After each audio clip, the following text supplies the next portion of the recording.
Nikkei, as we mentioned, at an all-time high or pretty close to it. Similar to here in the U.S., it's large cap stocks that are really the catalyst. Regulation in this case actually a tailwind. A lot of hand-wringing here in the U.S. that the market might be topping out. In your view, what's it looking like in Japan? Does it have more room to run, or are we maybe close to the Japanese market topping out as well?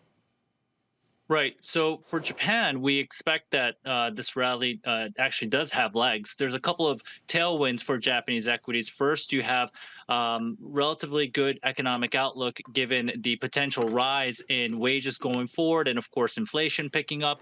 And then, of course, two, we have the capital management reforms, which was previously talked about in the session. And then, of course, I think there's a geopolitical element where we are seeing many companies and, of course, investors choosing to invest in this market given the geopolitical situation. But that being said, similar to the situation in the U.S., where we are starting to see a broadening out of the rally into the small to mid-size component of the market, we are expecting to see something similar for Japan as well going forward. Okay, so when you say it's going to broaden out, what sectors do you see catching a bid right now as the market starts to broaden out? Here in the U.S., we just saw consumer staples lead the way in February. We've seen industrials hit a high. We actually saw a transport ETF hit an all-time high just a few days ago. In Japan, what should investors be focused on? Of course.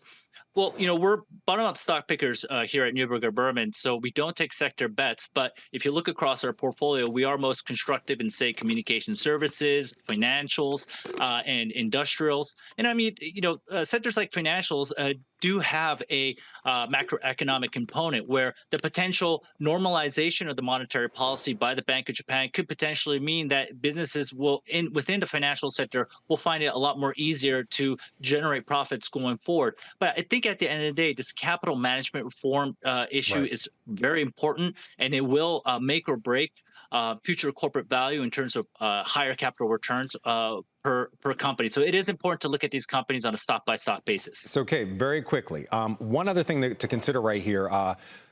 Foreign investors, they kind of piled into Japan after Warren Buffett called it. He actually invested in financial firms, which you're just mentioning. But over the last few days, a lot of those foreign investors, they've taken some profits, and domestic investors taking even more profits. How should investors read that, just that profit taking going on in Japan right now? Yeah, absolutely. In any given time, I think we will see, some ebbs and flows from foreign and domestic investors. But that being said, if you look across history, going back to 2015 peak, we did see that foreign inflows peaked, but then from there. Currently, we're about quarter of a way back, so we still have a long ways to go.